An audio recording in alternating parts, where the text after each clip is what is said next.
درود بر شما دوستان و همراهان مجموعه حساب تویوب. من بهنام رجبی هستم، مدرس دوره آموزش حسابداری مقدماتی. بچه‌ها این جلسه رسیدیم به قسمت 8 از فصل 8. ما در این بخش از فصل خودمون هستیم و این جلسه موضوع نمونه اسناد حسابداری تنخواه رو قراری که با هم دیگه داشته باشیم. تنخواه، تنخواهدار، تنخواهگردان اصطلاحاتی هستن که ما برای تنخواهمون به کار میبریم. هر سه تا اینا درسته و مهمم نیست که چه عنوانی استفاده میکنیم. تو هر نرم افزاری یا هر مدیر مالی میتونه هر کدوم از این اصطلاحات رو برای این حساب استفاده بکنه. زیاد به عنوانش گیر ندید. بچه‌ها فرایند تنخواه یه فرایند خیلی ساده ایه. یه شخصیه که یه حسابی داره. حالا این حساب میتونه یه حساب وجه نقد باشه که دست یه شخصی باشه یا یه حساب بانکی باشه. اولین مرحلهش میشه شارژ تنخواه، یعنی یه پولی از حساب رسمی شرکت یا از صندوق رسمی شرکت انتقال پیدا میکنه به حساب تنخواه اون شخص. معمولا یه بانکی برای اون شخص میسازیم و اون بانک میشه بانک تنخواه ما.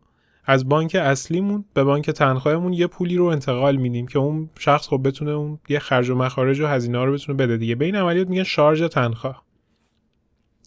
مرحله بعد اون فرده خب میره مثلا چای میخره، شیرینی میخره، یه سری هزینه ها میخره، هزینه ها رو پرداخت میکنه، هزینه ها رو نمیخره و در واقع از طریق همین شارژ تنخواهی که ما براش زدیم این میره اون پولا رو خرج میکنه و هزینه ها رو پرداخت میکنه. در نهایت این فرده وقتی هزینه‌ای رو پرداخت کرد هر روز نمیاد بگه مثلا من چای خریدم، من شیرینی خریدم، پول پیک دادم، پول پست دادم، پول ناهار دادم، پول اینو دادم اون. خب این هزینه‌های خورده است، اما هدفمون از ایجاد تنخواه این بود که یه ذره سرمون رو خلوت‌تر کنیم و این هزینه‌های خرد و مدیریتش رو بسپریم به تنخواهدار تا حسابدار درگیر ثبت‌های خرد نشه. برای همین این فرد تنخواه داره ما چیکار میکنه؟ یه فرمی رو بهش میدیم به اسم فرم تنخواه کردن. بهش میگیم آقا تو هر هزینه ای رو انجام دادی این هزینه رو یادداشت کن و بنویس. نحوه یادداشت کردنت هم اینجوری نباشه خودت هر چی خواستی بنویس. این فرم رو ببین. این فرم یه ستون تاریخ داره، شرح پرداخت داره، مبلغ داره، شماره فاکتوری که خرید میکنی داره و یه توضیحات داره. برای من اینجوری بنویس. بگو که در چه تاریخی چه چیزی رو پرداخت کردی، به چه مبلغی و شماره فاکتوری که از تامین کننده دریافت کردی چی بوده. مثلا رفتی چای خریدی، رفتی شیرینی خریدی، رفتی قهوه خریدی برای مجموعه، برای پرسنل. خب اون فروشگاهه یه فاکتور بهت داده دیگه. اون فاکتوره رو شماره فاکتورش اینجا بنویس و فاکتورش هم نگه دار. در واقع نگهداری اون اسنادم یه طرف قضیه است که خیلی مهمه. حالا مثلا این فرده خب حالا بیایید با هم دیگه یه سناریو رو بریم ببینیم چجوری این ثبت ها انجام میشه. اولین مرحله پس چی بود؟ شارژ تنخواه.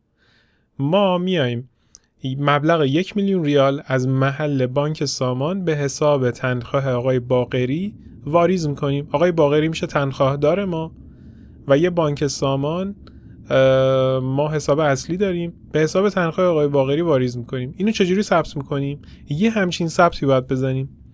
در واقع موجودی تنخواه ریالی آقای باقری بدهکار میشه، موجودی بانک ریالی ما به تفصیل بانک سامان بستانکار میشه. خب بانکمون که طبیعتا بستانکار میشه چون داره کاهش پیدا میکنه، ولی چی افزایش پیدا میکنه؟ نکته اصلی داستان اینجاست. یه حسابی به اسم موجودی تنخواه ریالی به تفصیل آقای باقری که تنخواهدار ماه. خیلی راحت و ساده. میریم روی سپیدار. من دیگه سپیدار رو باز کردم از قبل.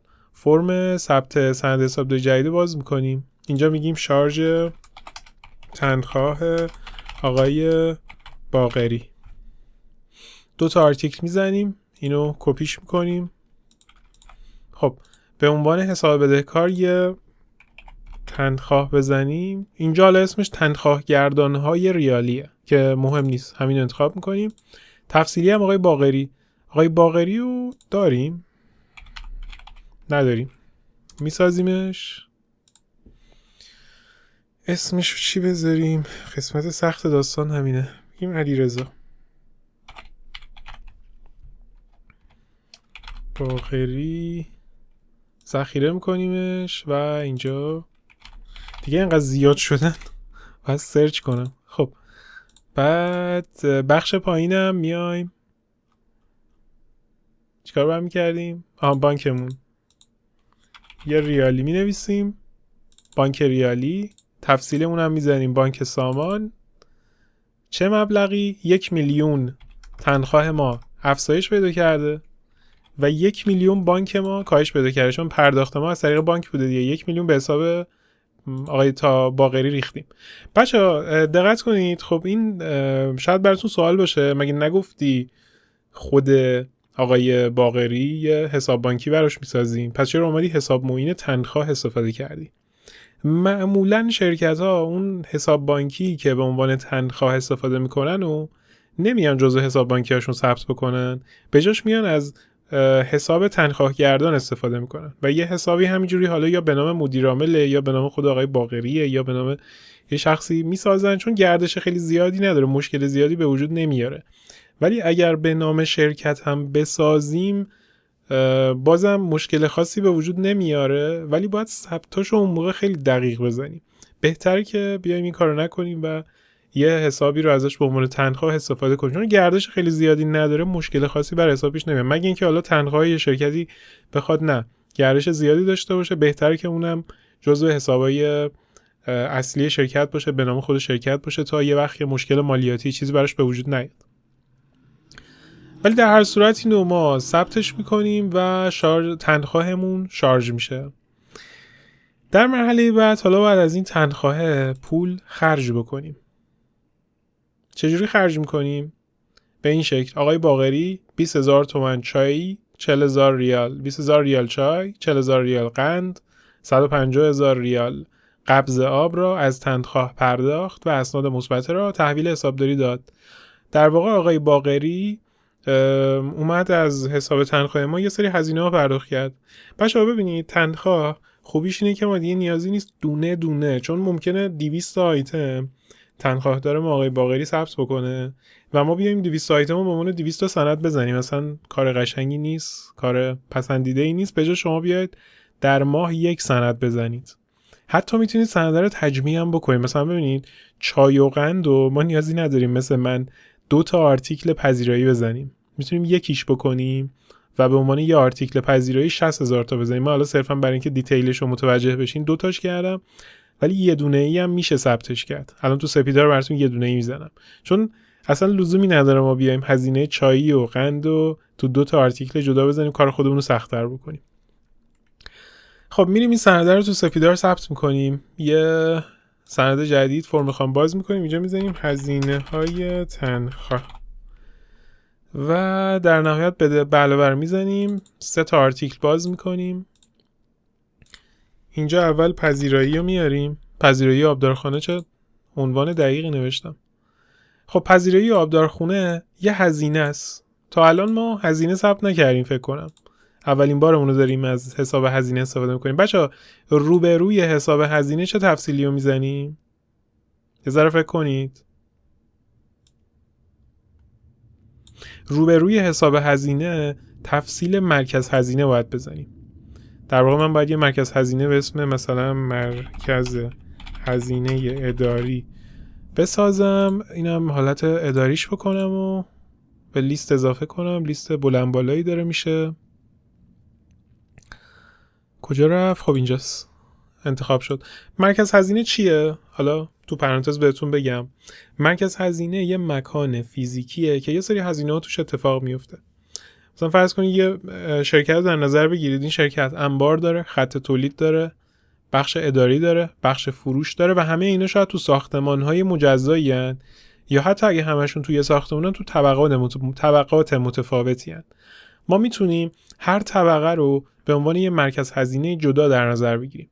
حالا این مرکز هزینه داخلش یه سری هزینه ها اتفاق میفته که مثل هزینه حقوق، هزینه آبدارخونه، هزینه تعمیرات، اینا رو وقتی داریم ثبت میکنیم به نام اون مرکز هزینه میذاریم که بدونیم هر کدوم از طبقات به تفکیک چقدر هزینه داشتن. حالا ما تو الان چرا دارم توضیح میدم نمیدونم، چون یه فصل مخصوص داریم به عنوان هزینه که اونجا همه اینا رو کامل بهتون توضیح میدم.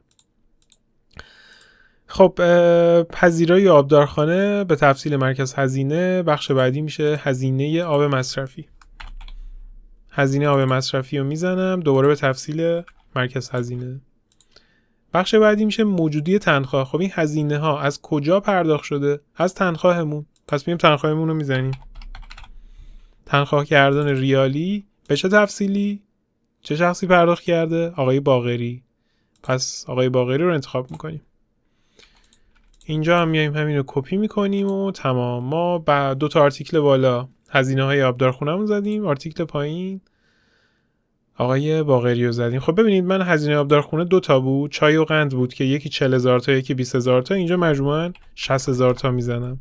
یه دونه هزینه آب مصرفی بود 150,000 تا و در نهایت جمع اینا میشه 210,000 تا. تمام. هزینه تنخواهمون هم ثبت کردیم. بچه‌ها این ویدیومون تموم شد با 2 تا ثبت شارژ تنخواه و هزینه تنخواه. حالا هزینه تنخواه اگه 200 آیتم هم باشه به همین شکل ثبت میشه بچه‌ها. و زمانی که خب موجودی تنخواه داره تموم میشه، دوباره میایم از شارژ تنخواه یه ثبت شارژ تنخواه میزنیم و دوباره هزینه‌های تنخواهمون رو ثبت می‌کنیم. یعنی تنخواه همش همین 2 تا آیتمی که داره تکرار میشه. این ویدیو هم تموم شد. امیدوارم که به خوبی تونسته باشم بخش تنخواه رو بهتون آموزش بدم. اگر از ویدیوهای حساب تویوب خوشتون میاد میتونید ما رو در کانال یوتیوب حساب تویوب دنبال کنید، سابسکرایبمون کنید تا از ویدیوهای جدید به صورت نوتیفیکیشن با خبر بشید. بچه‌ها تو قسمت قبلی با هم نمونه اسناد چک داشتیم، تو این قسمت با هم نمونه اسناد تنخواه رو دیدیم و در قسمت بعدی قراره که یه تجزیه و تحلیلی از بخش حسابداری خزانه با هم داشته باشیم. در واقع میخوایم تو قسمت بعدی این حساب معین‌های جدیدی که تا الان یاد گرفتیم و با هم یه تجزیه و تحلیل هم بکنیم، یکم بررسی دیتیل تر، دقیق تر و عمیق تری نسبت بهشون داشته باشیم تا شما بتونین بهتر اینا رو آموزش ببینید. تا ویدیوی بعدی شما رو به خدای بزرگ میسپارم. خدایا رو نگهدارتون.